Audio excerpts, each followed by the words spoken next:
va demander la grâce de Dieu, on va demander au Saint-Esprit de nous accompagner. Amen.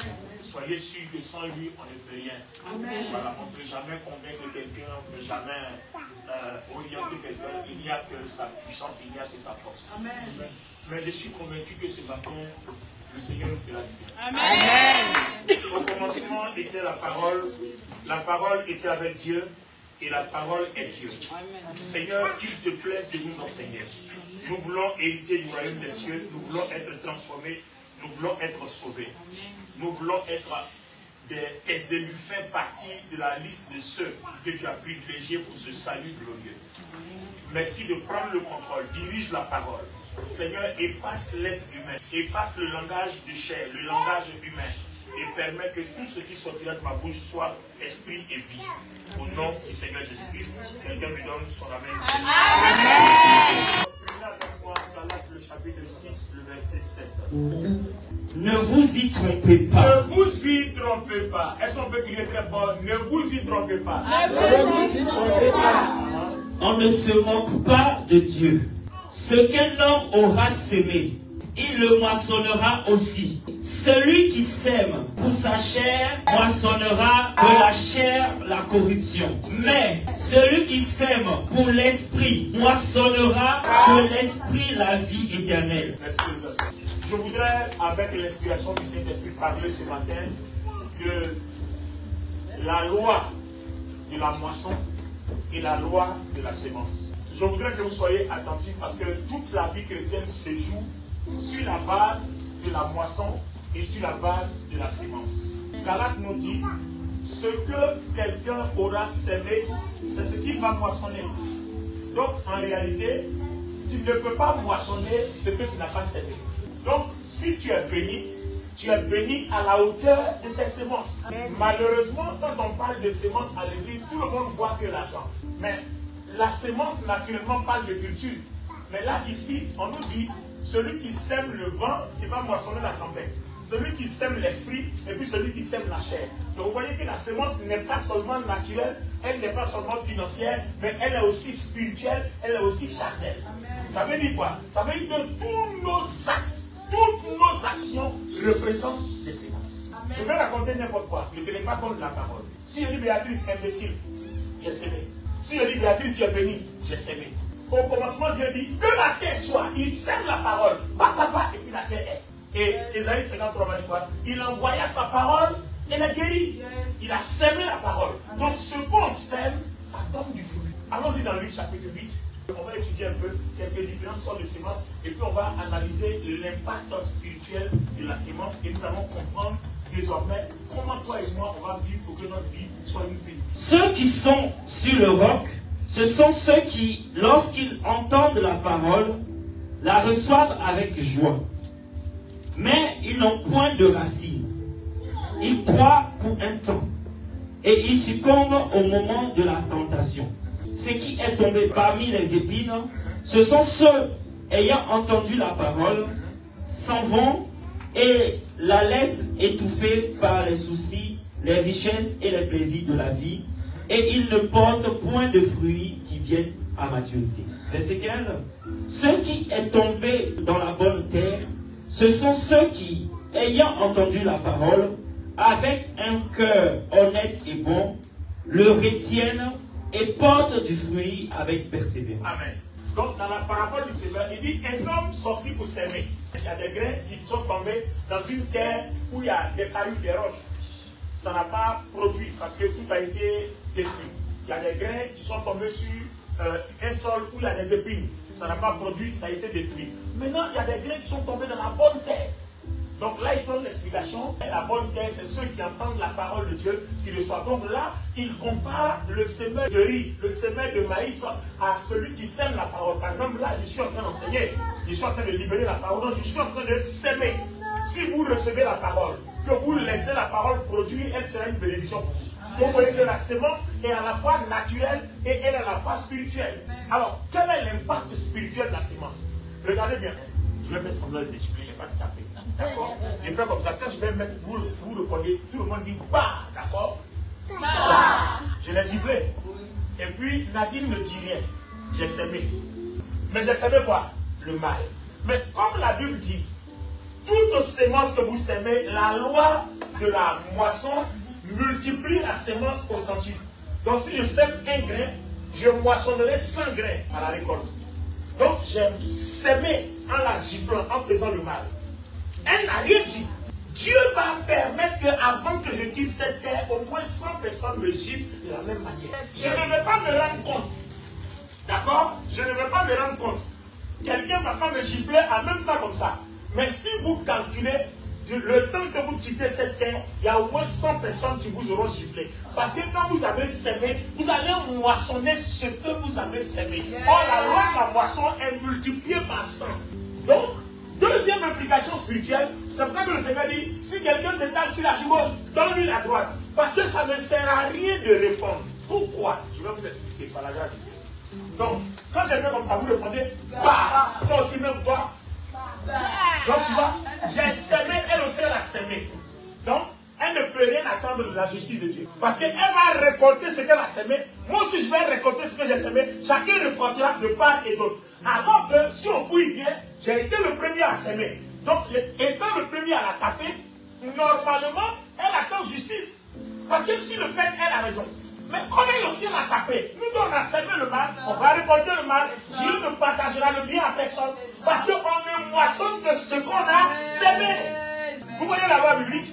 C'est pour ça que l'amour est au centre de l'église. Parce que si vous sémez l'esprit, vous ne moissonnerez pas autre chose que la vie. Mais si vous sémez la chair, les parades, les calomnies, les envies et autres, vous ne moissonnerez que les choses diaboliques. Donc faisons très attention.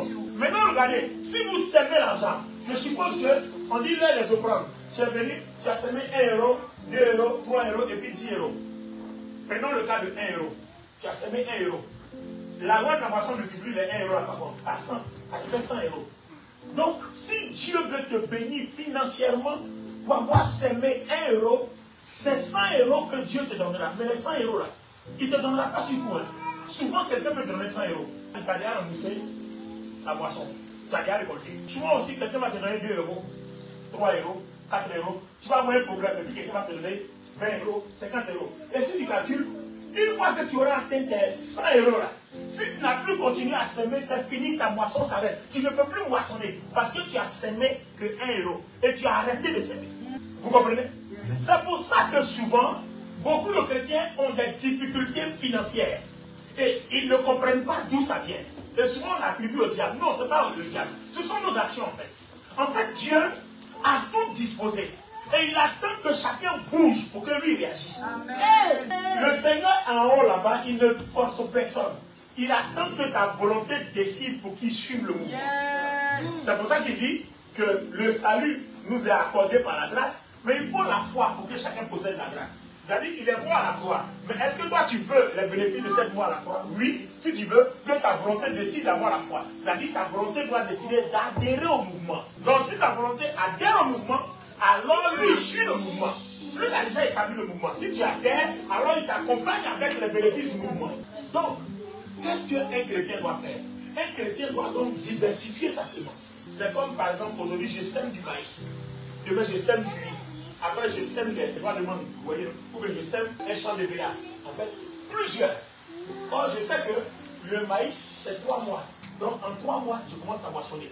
Le temps que je finis de manger le maïs en 3 mois, mon riz que j'ai semé là en 6 mois, je commence à moissonner. Le temps que j'ai fini de manger là, l'autre culture là, je commence à moissonner. Et puis après, dans 5 ans, mon manguier commence à produire. Dans 7 ans, mon éléa commence à produire. Donc le fait que j'ai diversifié mes semences, tu vois, les moissons se succèdent. Pendant que j'ai fini de manger l'autre moisson là, l'autre arrive. C'est pour ça que la Bible dit quoi? N'arrêtez pas de semer. C'est-à-dire, n'arrête pas, il faut continuer parce que le temps va venir, ne te rassasie pas, n'arrête même pas, ne te fatigue pas, continue seulement. Quand le temps va venir, tu vas manger à la sueur de ton front. Donc jette ton pain à la sueur des autres, continue de jeter, jette seulement, jette. Quand le temps va arriver, tu vas moissonner. Je prends un exemple. Beaucoup de chrétiens qui n'ont pas encore compris spirituellement comment les choses fonctionnent, ils pensent que la vie chrétienne, c'est tu viens, tu es assis à l'église, tu adores, tu finis et puis tu rentres chez toi. Mais une relation avec Dieu, ça se passe comment? C'est un échange. Qu'est-ce que tu fais pour que Dieu se glorifie? qu'est-ce que tu fais pour que Dieu se manifeste? Ça ne veut pas dire que si tu ne fais rien, Dieu ne va rien faire dans ta vie. Mais Dieu a tout donné à la croix. Il a tout donné à la croix. Qu'est-ce que toi tu fais pour recevoir, ou bien pour prendre tout ce qu'il a donné à la croix? Tout à l'heure, pendant les offrandes, quelqu'un va donner 5 €. Et puis après on dit 10 000. Quelqu'un va payer sa dîme. Après on va dire action de grâce. Quelqu'un va donner son action de grâce. Et puis après on va dire bon, on va payer le loyer, les factures. Et puis quelqu'un dit non, il y a trop de cotisations, il y a trop de choses. La Bible dit quoi? À celui qui donne, il lui sera donné. Ça c'est la moisson de l'offrande. C'est-à-dire si tu as donné 10 €, Dieu va permettre que des personnes te donnent 100 €. Ça c'est la moisson. Quand tu donnes la dîme, vous l'avez vu dans Genèse le chapitre 28, vous avez remarqué qu'il y a quelque chose qui se passe dans Genèse 28. Quand Isaac dit à Jacob, va chez Laban, dans la famille de ta mère, va là-bas pour trouver une femme là-bas. Mais quand Jacob partait, il a eu une vision où il s'est couché à Bethel, il a eu une vision où Dieu s'est révélé à lui. Et puis il a dit à Dieu, si tu me bénis, je te donnerai 10% de tout ce que je reçois. En fait, 10% là, ce n'est pas une dette, ce n'est pas chose, c'est une reconnaissance. Quand tu sais que Dieu te donne la vie au produit, alors qu'est-ce que tu fais? Quand le mois finit, tu donnes pour dire à Dieu merci. Vous voyez, dans la Bible, ça s'est fait. Mais aujourd'hui, les gens, comme ils ne veulent pas faire, ils trouvent que c'est escroquerie, c'est dépassé, c'est pas dépassé. Bon, ça, c'est toi qui vois. Si tu veux, tu fais. Si tu veux, tu ne fais pas. Mais nous, on sait que quand on sème, on moissonne. Vous comprenez? Quand on sème, on moissonne. Donc, on n'arrêtera pas de s'aimer et on n'arrêtera pas de moissonner. Donc, je reviens maintenant dans l'implication spirituelle. Dans l'implication spirituelle, qu'est-ce qui se passe dans la sémence? Il y a un fait majeur qu'on appelle la réclamation. Ça devient un souci de prière, un grand sujet de prière. C'est quoi la réclamation? Regardez Denise, son téléphone iPhone 13 Pro Max. Regardez ce que je vais faire. On parle de sémencement. Je prends le iPhone 13 Pro Max, je sais que ça, c'est au moins 1600 €. D'accord, parce que ça dépend si tu as pris 1 Tera ou bien machin, voilà. Je vais s'aimer le iPhone 13 Pro Max à qui? À Denise. Alors, regardez les amis. Je sème 1600 € dans la vie de Denise. Suivez bien, hein? Vous allez voir la relation entre la sémence, la moisson et la réclamation. Donc, Denise, tiens, c'est moi qui ai sémé dans ta vie. Donc, regardez le bien que je lui ai fait. Je sème dans sa vie au moins 1600 €. Il s'avère qu'un jour, j'ai des problèmes. Et puis, je veux prier le Seigneur que Dieu me bénisse. J'ai un problème de 2000 €. D'accord? Je prie le Seigneur. Seigneur, j'ai besoin de 2000 €. Seigneur, bénis-moi. Seigneur, bénis-moi. Vous savez comment je vais prier? Seigneur, je te donne toute la gloire. La Bible dit, celui qui sème l'esprit ne peut pas moissonner la tempête. C'est celui qui sème le vent qui moissonne la tempête. Amen. Mais celui qui sème l'esprit moissonne la vie. Amen. Moi, j'ai semé 1600 €. Je ne peux pas moissonner la misère. Donc, je prie que dans ce que j'ai semé là, je réclame la moisson de 1600 €. Parce que quand on dit réclamation, vous avez pensé seulement que c'est le diable qui nous réclame. Bon, je m'en vais dans les profondeurs spirituelles. Suivez bien. Nous, à l'église, on a toujours présenté la réclamation comme si c'est le diable qui nous réclame. Mais avant, le diable nous réclame quoi? Quand ta maman devait te mettre au monde, on suppose que ta maman ne faisait pas enfant. Et puis ta maman est allée voir un féticheur. Et puis, le féticheur, là, il a fait des choses. Et puis, ta maman est tombée enceinte. Et puis, Béatrice est née. Bien. Qui a semé dans la vie de ta maman pour que Béatrice naisse? C'est le féticheur, là. Qui travaille avec qui? Des esprits démoniaques et sataniques. Alors, dites-moi, quand Béatrice naît, il y a une réclamation sur sa vie parce que c'est par le fait du diable que Béatrice est née.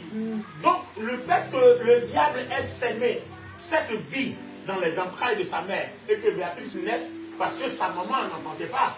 Donc, c'est le diable qui a sémé la fertilité et sa maman l'a mise au monde. Le diable va réclamer sa part parce qu'il a sémé. C'est pour ça que certains d'entre nous avons des problèmes. Parce que le diable réclame sa part. S'ils ont sémé dans nos vies, on va moissonner. C'est bien dit, non? Celui qui sème, il moissonne. Donc, ils ont sémé la vie dans les entrailles de ta maman, tu es né. Pour réclamer Béatrice. Toutes les bénédictions de Béatrice, là, le diable va prendre sa part. Et si jamais Béatrice ne veut pas lui donner sa part, ils vont bloquer la vie de Béatrice. Ils vont bloquer le mariage, ils vont bloquer l'enfantement, ils vont bloquer l'argent, ils vont bloquer le travail, ils vont bloquer tout jusqu'à ce que Béatrice retourne dans le rituel de sa maman pour accomplir ce qui doit leur venir. Donc la moisson là, tant qu'on ne leur donne pas, Béatrice n'avance pas. Ça va agir jusqu'à ce que Béatrice devienne chrétienne. Quand Béatrice devient chrétienne, ça ne peut plus agir. Pourquoi? Parce que Béatrice a donné sa vie à Jésus. Et maintenant, Jésus, par sa mort à la croix, il a remboursé au diable sa moisson. Amen. Donc, quand Béatrice vient faire allégeance pour appartenir à Jésus, le diable ne peut plus réclamer quoi que ce soit. Maintenant, une fois que Béatrice a donné sa vie à Jésus, c'est Béatrice maintenant qui va réclamer tout ce qu'on lui a volé parce que Jésus a payé le prix. Donc, la réclamation change de camp. Puisque tu m'as pris les choses, alors que Jésus a payé. Donc, ce que tu m'as pris là, il peut me les redonner. Donc, moi, je me tiens dans le sang de Jésus.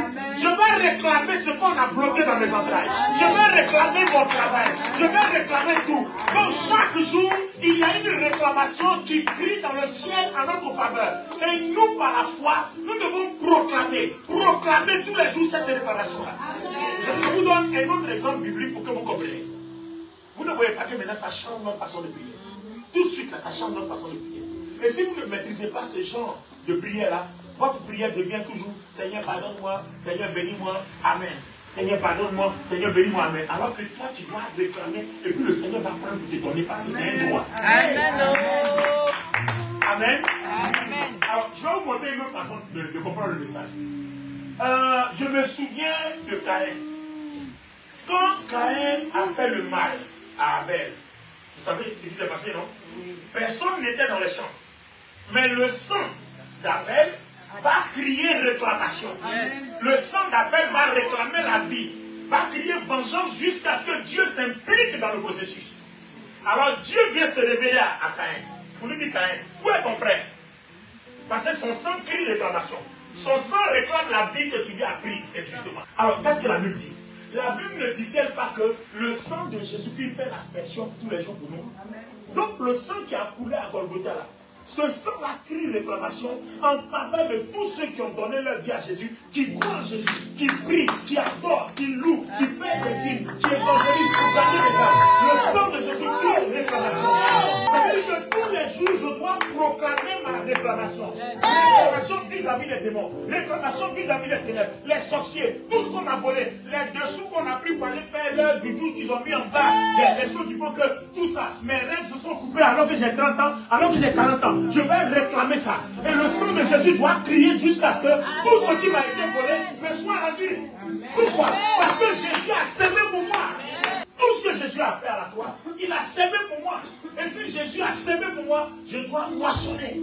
Donc vous voyez qu'en fait, la loi de la moisson change. Donc voilà un peu. Donc regardez bien, j'ai sémé le dépôt, ça fait 1600 €. Donc chaque fois que je vais prier, je vais réclamer ma sémence. Je ne dois pas manquer d'argent. Donc en réclamant ma sémence, je l'arrose. Je vais réclamer ma sémence. Ça veut dire que ton sujet de prière, normalement, un enfant de Dieu qui sème le bien, d'accord, qui ne sème pas la chair, mais qui sème le bien, ne moissonnera jamais la misère, ne moissonnera jamais la maladie, ne moissonnera jamais la malédiction. Donc vous voyez que, à partir du moment où on réalise que nous sommes bénis, nous sommes victimes de nos sémences, nous faisons désormais attention à ce qu'on sème. C'est tellement clair? C'est tellement clair? Amen. Tu ne cherches pas le mari de quelqu'un, tu ne moissonneras pas. Tu ne cherches pas la femme de quelqu'un, tu ne moissonneras pas. Tu ne voles pas pour quelqu'un, tu ne moissonneras pas. Donc en fait, toutes nos actions, si tu as menti sur quelqu'un, on va mentir sur toi 100 fois. Si tu as critiqué quelqu'un, 100 personnes vont te critiquer aussi. Le résultat, c'est ça en fait. Donc vous voyez qu'en fait, souvent, notre manque de paix est le résultat de toutes nos sémences. Tous nos problèmes sont les résultats, les fruits de nos sémences. Qu'est-ce que tu as semé pour que ta vie soit embêtée comme ça? Je ne parle pas de la persécution. Mais je parle de ce que nous savons. Parce que quand les gens disaient que Jésus était Belzéboul, bon, ça, on sait que les pharisiens avaient peur de son charisme parce qu'il était en train d'enlever tout le monde comment on appelle ça, comment on appelle du judaïsme pour les amener à Dieu. Ça, c'est différent. Je ne parle pas de quelqu'un qui avait fait quelque chose, mais je parle de quelqu'un qui n'a rien fait. Et puis on te persécute, ça s'appelle la persécution. Mais quand tu as sémé et que les choses te retombent dessus, alors c'est le résultat. Donc n'oublions pas que notre vie chrétienne répond à la loi de la sémence et de la moisson. Ça, vous ne devez pas oublier ça. Et c'est par rapport à nos sémences aussi que nos prières deviennent des réclamations. Donc, le diable va te réclamer ce qu'il a sémé dans la vie de ta maman parce que tu es le fruit de la sémence du diable dans la vie de ta mère. Donc moi aussi, je vais réclamer mes 100 €, mais ce n'est pas à toi que je réclame. Quand je me mets à genoux, je glorifie Dieu de ce que ma sémence porte fruit dans ma vie. Amen. Amen. Donc, toutes les fois que je ferai du bien, j'aurai de quoi réclamer pour ma vie. Amen. Donc la prière de réclamation est une association de ma sémence. Je moissonne que ce que j'ai sémé et je ne réclame que ce que je peux moissonner. Alors, si tu insultes les gens, tu es sûr que tu vas te mettre à genoux, Seigneur bénis-moi. Non, il ne peut pas te bénir. Donc vous comprenez qu'en fait, la bénédiction n'est pas quelque chose que Dieu vient verser sur les gens.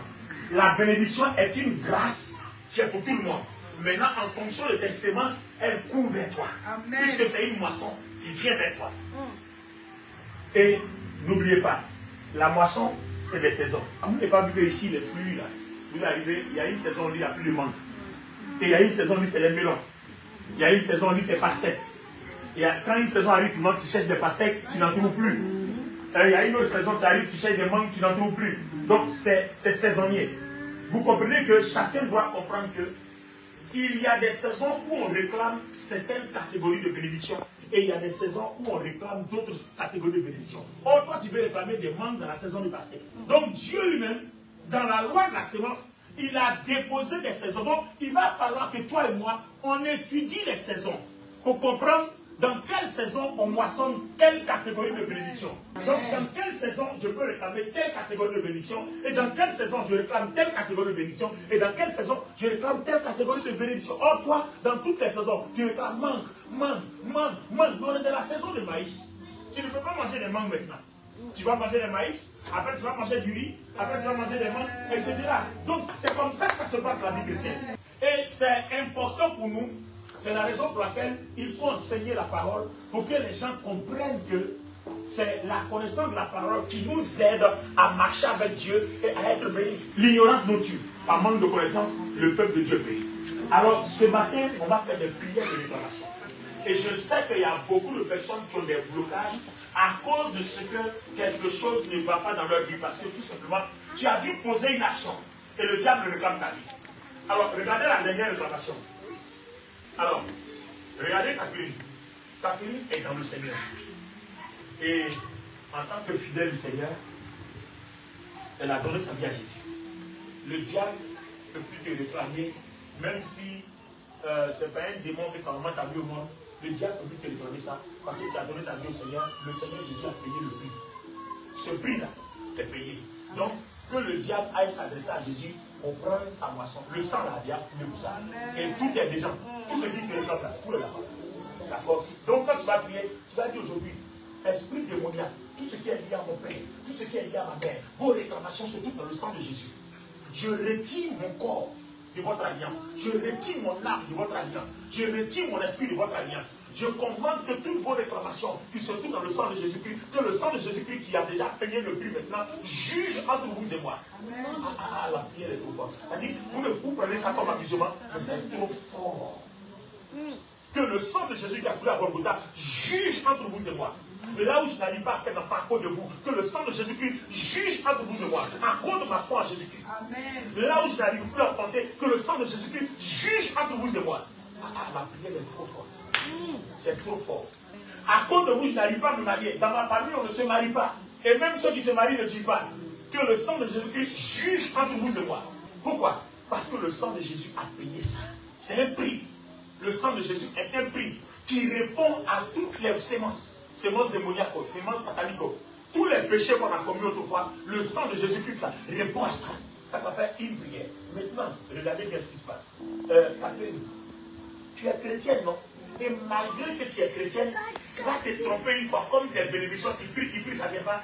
Et puis tu vas aller voir un féticheur ou un diseur de bonne aventure, tu vas te dédouaner un peu, mais tu continues de venir à l'église. Ensemble, louons le Seigneur, il est vivant, tu es assise là, mais pourtant tu es parti là-bas avant de venir dimanche. Donc pendant que nous on est en train d'adorer là, toi ton adoration monte plus au ciel. C'est vers eux que c'est ça. Parce qu'ils réclament ce que tu es parti faire là-bas. C'est-à-dire que tu as ouvert la porte, ils deviennent maintenant détenteurs de ta vie. Donc eux les réclament. Jusqu'à ce que tu te répandes, que tu abandonnes ce processus. Donc un chrétien qui sème certaines choses pendant que tu es en Christ, tu allais ouvrir la porte pour que l'autorisation, le droit leur soit donné de venir réclamer ce que tu allais prendre chez eux. Et dans la Bible, Israël a subi une défaite comme ça contre Haï.